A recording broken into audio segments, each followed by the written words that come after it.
안녕하십니까, 배성호 원장입니다. 오늘은 비염 수술을 하지 마세요라는 주제로 한번 비염에 대한 얘기를 할까 합니다. 제가 코를 갖다가 본 지도 벌써 몇십 년 됐는데, 코에 대한 상담을, 특히 비염에 대한 상담을 하게 되면 그런 질문을 너무 많이 하세요. 수술을 하지 말라는 선생님들이 계신데, 여기는 왜 수술하라고 합니까? 영상을 보니까 어떤 의사들은 또 수술하면 또 문제가 있다고 하는데 왜 여기는 수술하라고 합니까? 이런 얘기가 많아서 저도 찾아봤어요. 왜 수술하지 말라고 하는가?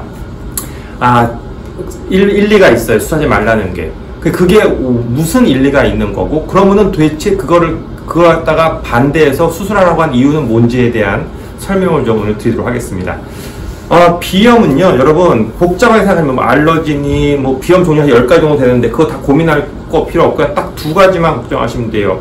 비염을 일단 해결하려면, 구조가 좋아야 되고, 피부가 좋아야 돼요. 이거 너무 당연한 얘기예요.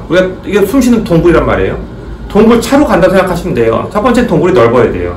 어느 정도 공간 확보가 돼야 되고요. 두 번째는 동굴에 아스팔트가 좋아야 돼요. 즉 피부가 좋아야 돼. 그래 속도가 빨리 가나요. 그러니까 우리는 뭐예요? 넓고 편한 승차감을 제공하고자 하자. 이게 우리 비염 치료의 목표란 말이죠. 자, 거기에서 그게 잘 안 됐을 때, 즉 막혀서 숨 쉬는 게 힘들어지고 피부 상태가 안 좋아서 자꾸 뭔가 이물질이 생기고 콧물이 나고 재채기 날 때 우리가 이제 그걸 비염이라고 하고, 그걸 치료하는 방법을서 우리가 생각하는 게 몇 가지가 있게 되는 거죠. 그 중에 하나가 수술적인 방법이 될 거예요. 제가 누차 말하지만 약 먹어서 잘 됩니다. 저는 약 먹으면 얼마 안 먹으면 더 좋아져. 이런 분들은 수술할 게 당연히 없는 거고, 저한테 와서 수술 상담 받는 분들은 그게 안 되는 거죠. 약 먹을 효과 없어. 맨날 밤마다 힘들어. 도대체 어떻게 할까? 이런 분들이 오게 되니까 수술에 대해서 왜 하지 말라는지에 대한 걸 먼저 제가 이 파워포인트를 보면서 간단히 설명드리도록 하겠습니다. 자, 구조라고 하는 거는, 코의 구조는 되게 단순해요. 그냥 터널이에요, 터널. 딱 보시면 알아요. 코를 이렇게 벌려보면 코에 이루는 가운데 막과 바깥 막 사이에 살 같은 게 있어요. 그래서 보시면 가운데 막이 있고 살 같은 게 있고, 그 사이가 숨 쉬는 길이에요. 즉 우리는 이 구멍만 유지가 되면 돼요. 근데 비염이 있다고 하는 건 어떤 식으로 이 구조가 좁아져 버리는 거예요. 그러니까 이걸 갖다가 약으로만 조절이 되면은 당연히 이건 수술할 필요 없는 거고, 약으로 조절 안 됐을 때 이제 수술하는 얘기가 나오기 시작하는 건데, 또한 여기서 이제 문제가 뭐냐면, 수술하지 말라는 분들은요, 딱 보통 3가지를 갖다 얘기를 하세요. 첫 번째로는 수술이 효과가 없다. 두 번째는 해봐야 재발된다. 세 번째는 부작용 생긴다. 이러니까 하지 말라는 거거든요. 그래서 오늘 그걸 하나씩 제가 설명을 드리도록 하겠습니다. 효과가 없다라는 거는 못 들었다는 얘기예요. 못 들었다. 못 들은 첫 번째 이유는요, 의사 실력 없다밖에 없어요. 못 들을 수가 없어요. 자, 뚫으려면 2가지를 뚫어야 돼요. 첫 번째, 가운데 막이 휘어진 경우 있어요. 이걸 비중경 만곡증이라고 해요. 이걸 바로 잡아야 돼요. 이거가 바로 안 잡히면 이 살이 부은 걸 가라앉히는 게 아무 의미 없어요. 재발이 돼버려요.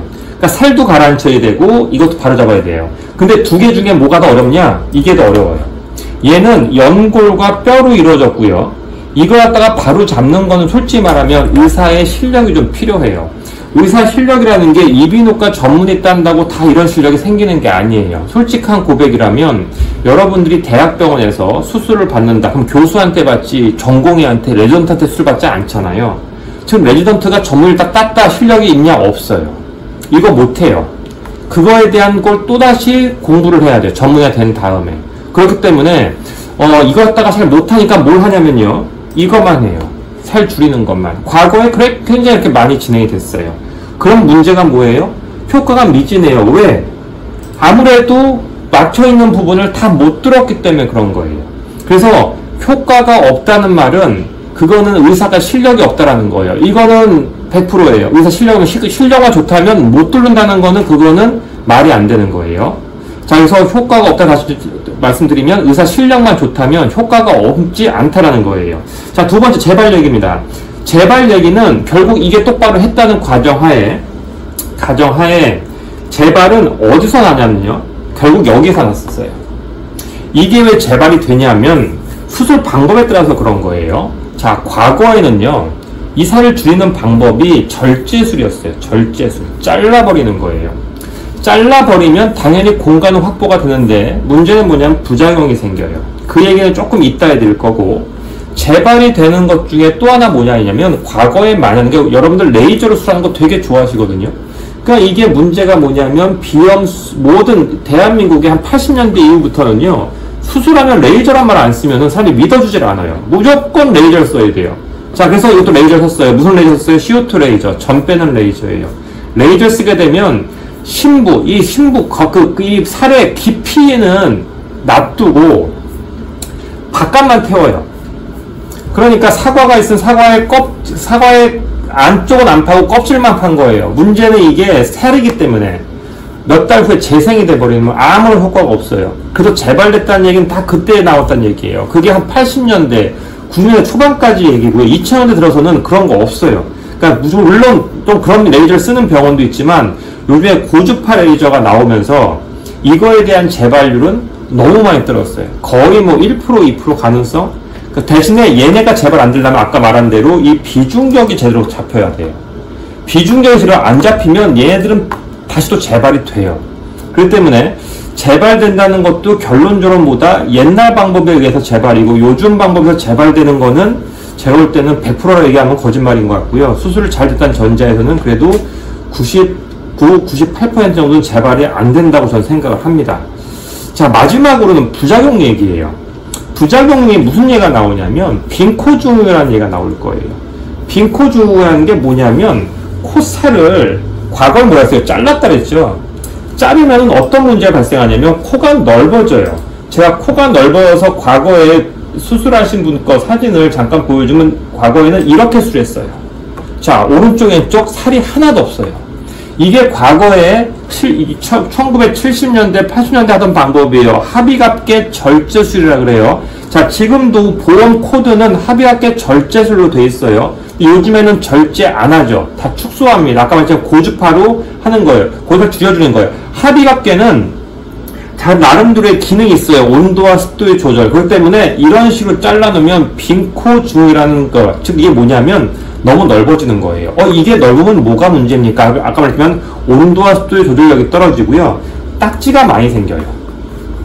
이게 적당량의 그 온도와 습도 조절할 때 콧물이 적당 나오는데 못 나오게 되면은 딱지가 많이 생기고 오히려 이게 답답함을 느껴지기도 해요. 그래서 이거는 이런 부작용을 얘기한다. 그럼 그거는 구석기 시대 얘기하고 있는 의사랑 똑같다고 생각하시면 돼요. 이거를 지금 얘기한다. 그거는 솔직히 말하면 말도 안 되는 얘기 하는 거예요. 제가 좀 답답한데 솔직히 한의사 선생님들 이 얘기 되게 많이 하던데 그거는 너무 옛날 얘기하고 조선시대 얘기하시는 거라서 그거는 좀 믿을 수가 없는 얘기고요.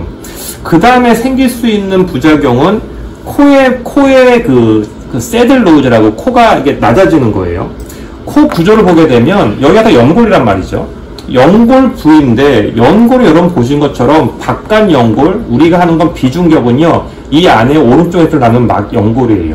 자, 그게 뼈랑 연결되어 있기 때문에 웬만큼 이 비중격 연골을 웬만큼 많이 제거하지 않고는 여기가 이게 주저앉기가 솔직히 말하면 현실적으로 쉽지가 않아요. 그래서 여기를 연골을 갖다가 많이 제거하지 않는 게 키포인트고, 요즘에 수술을 제대로 하는 선생님들이 이거를 많이 자른다, 그것도 솔직히 말하면 다 옛날 얘기예요.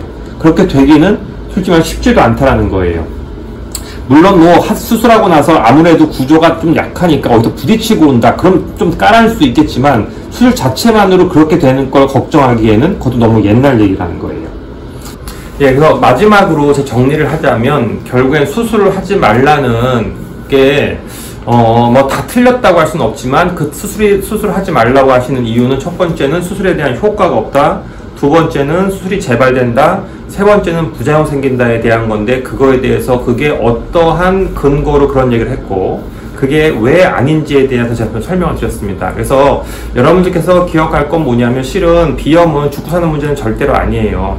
근데 결국에는 내가 인생을 편하게 살고 좀 더 윤택하고 행복하게 살기 위한 결국 방법이 될 텐데, 거기에서 약으로 안 될 때는 수술이라는 방법이 있고, 수술이라는 방법이 정말로 못된 방법이면 나라에서 허용도 안 해줬을 거고 하지도 않을 거란 말이죠. 그리고 하신 분들에 대해서 만족감은 실은 제대로 했다면, 솔직히 제대로 안 한 수술 말고요, 제대로만 이루어진다면 여러분한테 큰 도움이 될 수 있는 수술이라는 것을 다시 한번 오늘 얘기를 하고 싶었습니다. 오늘은 여기까지 설명드리겠습니다. 감사합니다.